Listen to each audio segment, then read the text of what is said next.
kita bertemu kembali untuk belajar model ekonomi bersama saya. Setelah pekan lalu kita belajar tentang materi kebijakan moneter, hari ini insya Allah kita akan masuk ke materi baru tentang kebijakan fiskal atau fisikal. Nah, tapi untuk memulai pertemuan hari ini agar ilmunya nanti bermanfaat bagi kalian dan pertemuan kita hari ini lebih diberkahi Allah, maka mari kita siapkan dulu kelas kita dan buka pertemuan ini dengan doa yang dipimpin oleh Ferdi sebagai ketua kelas. Silakan, Mbak. Siap, Mbak. Assalamualaikum warahmatullahi wabarakatuh. Waalaikumsalam warahmatullahi wabarakatuh. Mbak.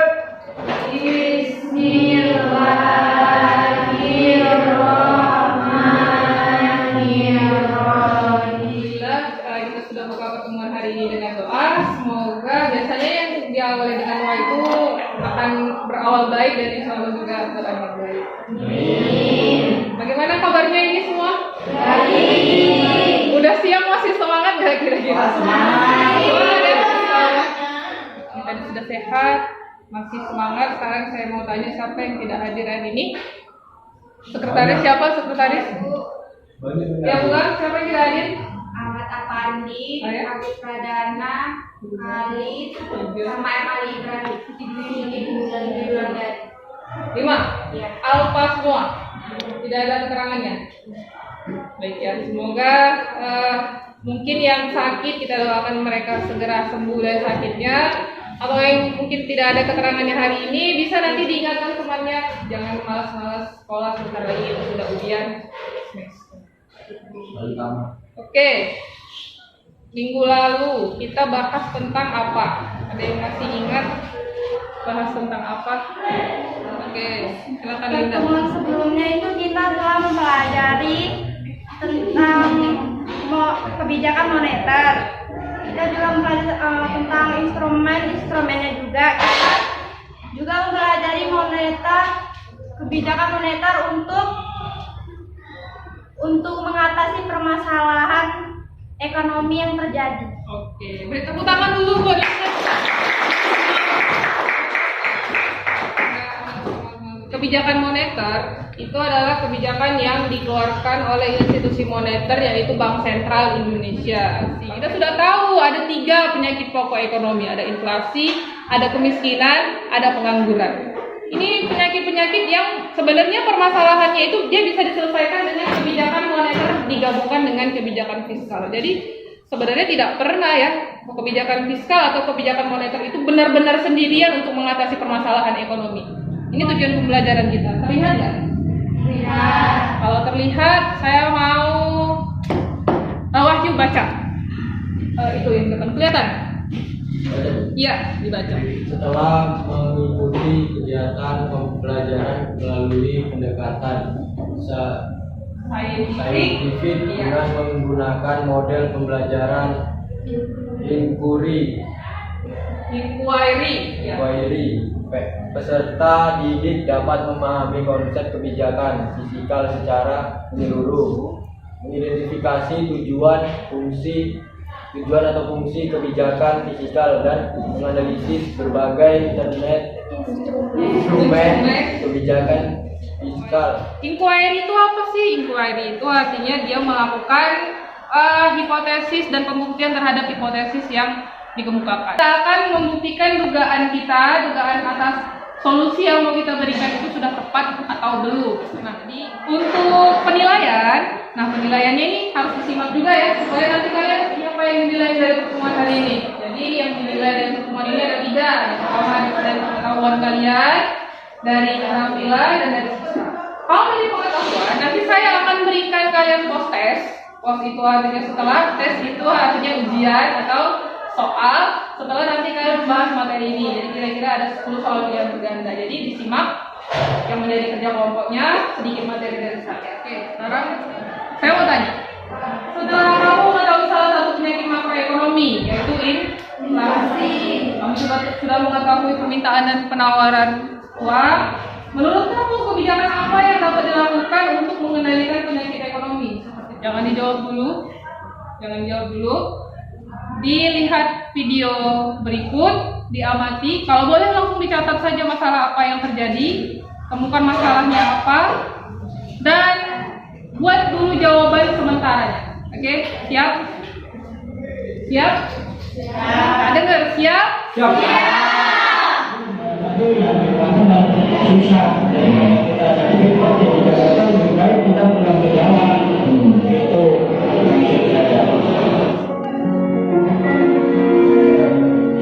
Pas tanggal 24 itu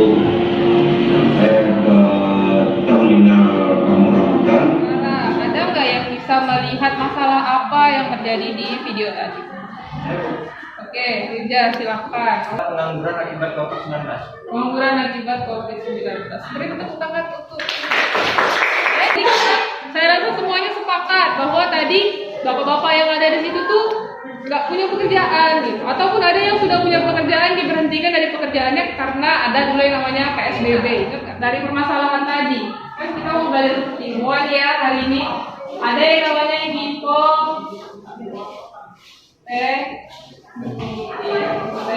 ada nggak yang bisa menemukan hipotesis atau apa sih jawaban sementara untuk menyelesaikan permasalahan tadi?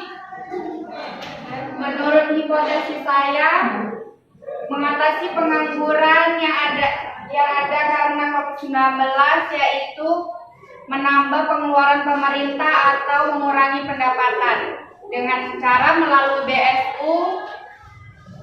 Apa tuh? BSU yang diberikan dapat menambah lowongan pekerjaan.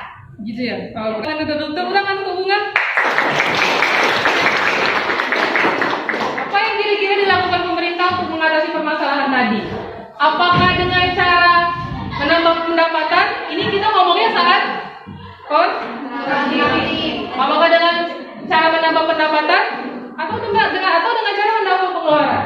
Nah, untuk itu silakan diskusikan jawaban atas permasalahan tadi yang sudah sama-sama kita lihat di video bersama dengan kelompok kalian. Jadi di sini sudah silakan ambil yang KPD-nya ke depan.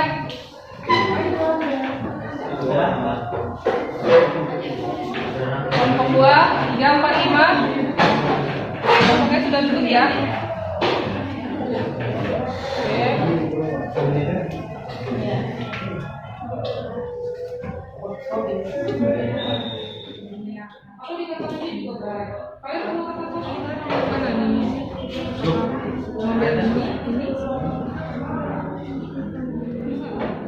Dibaca dulu. Setelah itu kan dia saja. Kira-kira kalau misalnya terjadi masalah tadi, kalian pada ngapain?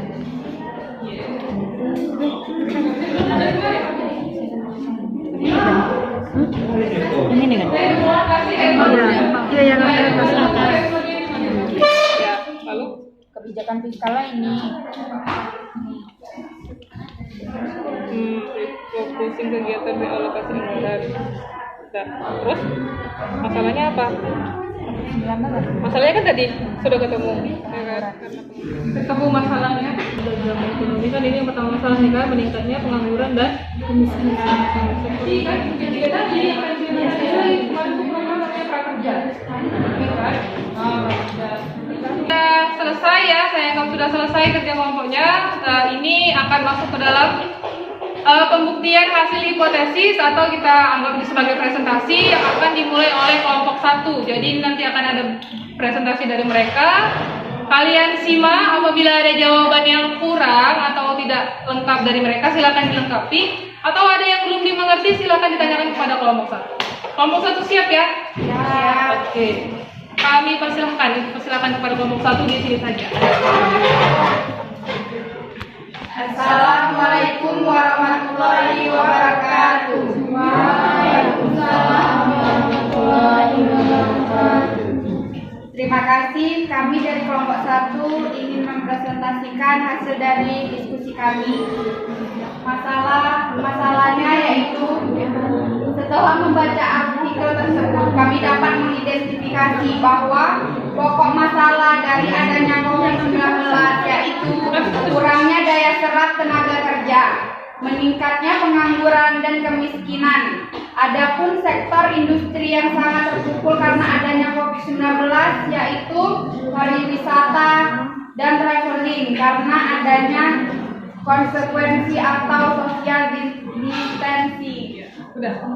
Ini masalahnya, Bu. Ya, masalahnya. Lanjut ke yang nomor 2 ya. Nomor 2. Kebijakan yang dilakukan pemerintah adalah menambah pengeluaran pemerintah dan mengurangi pendapatan. Dari apa yang telah dibaca, angka yang kurang dipahami dan ingin ditanya. Assalamualaikum warahmatullahi wabarakatuh. Waalaikumsalam. Saya dari kelompok 3 ingin bertanya pada kelompok 1, apa manfaat BSU untuk mengatasi dampak perekonomian COVID-19? Manfaat BSU menambah daya beli masyarakat yang pendapatannya di bawah minimum. Terima kasih kelompok 1. Kita beri aplaus untuk kelompok 1. Kelompok 2 silakan paparkan hasil diskusinya singkat saja. Assalamualaikum warahmatullahi wabarakatuh. Kami dari kelompok 2 mengilustrasikan hasil diskusi kami. Yang kedua, tujuannya untuk membantu perekonomian masyarakat dengan cara memberikan modal seperti bantuan UMKM dan lain-lain. Yang ketiga, tidak sepenuhnya mencukupi kebutuhan masyarakat karena kenaikan dan kelangkaan bahan baku semakin meningkat. Jadi solusi dari kelompok kalian? Solusinya tuh dari bantuan UMKM. Bantuan UMKM. Sama ya kira-kira ya, cuman tidak mengerti beda produknya. Karena tidak ada yang ingin memberi pertanyaan, kami tutup presentasi dari kami. Kami sudahi. Wassalamualaikum warahmatullahi wabarakatuh. Kita sudah sampai di akhir pembelajaran. Tapi untuk mengukur tercapaian kompetensi hari ini kita mau buat penilaian harian. Penilaian hariannya mau pakai kuis, handphone atau kertas ini? Kertas saja ya, karena sinyalnya sedang tidak bagus. Jadi waktunya 10 menit untuk kerjakan. Kalau bisa cepat, lebih cepat lebih cepat.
Alhamdulillah kita sudah sampai di akhir pembelajaran. Kalian juga sudah mengerjakan tes evaluasi. Nanti kita lihat hasilnya ya. Berarti nanti kalau misalnya nilainya di bawah KKM akan ada media. Yang di atas KKM akan ada namanya pengayaan. Jadi nanti akan diberikan materi lagi yang mendukung tercapaian hasil tes kalian hari ini. Nah, terima kasih atas kerjasamanya. Tapi sebelum saya tutup kesimpulan hari ini, saya ingin mendengar dulu pembelajaran hari ini tuh kesimpulannya apa, atau siapa yang bisa menyimpulkan apa yang kalian dapat di pembelajaran hari ini.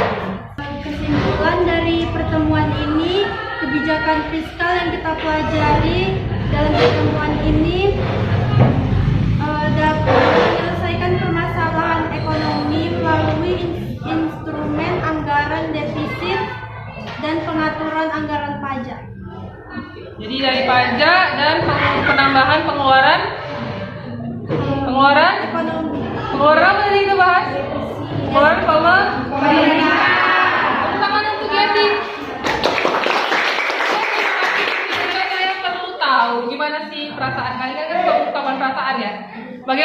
perasaan kalian setelah mengikuti pembelajaran hari ini? Senang.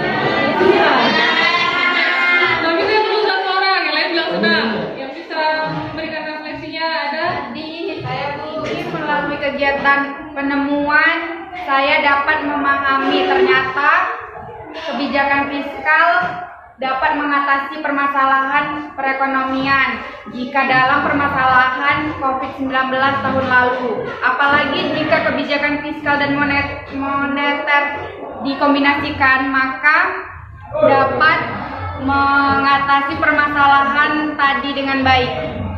Terima kasih Mbak atas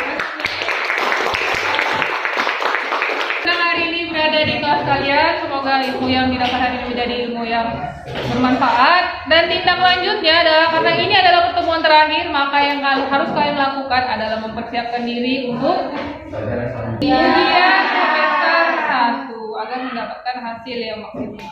Alhamdulillah saya mohon maaf ya atas segala kesalahan, mungkin waktunya yang molor atau ada yang mungkin belum dipahami, nanti boleh tanyakan lagi kepada saya. Nah, untuk menutup pertemuan kita hari ini, mari tadi kita sudah juga buka dengan doa, maka kita tutup juga dengan membacakan doa. Silakan ketua kelas dipimpin doa teman-temannya.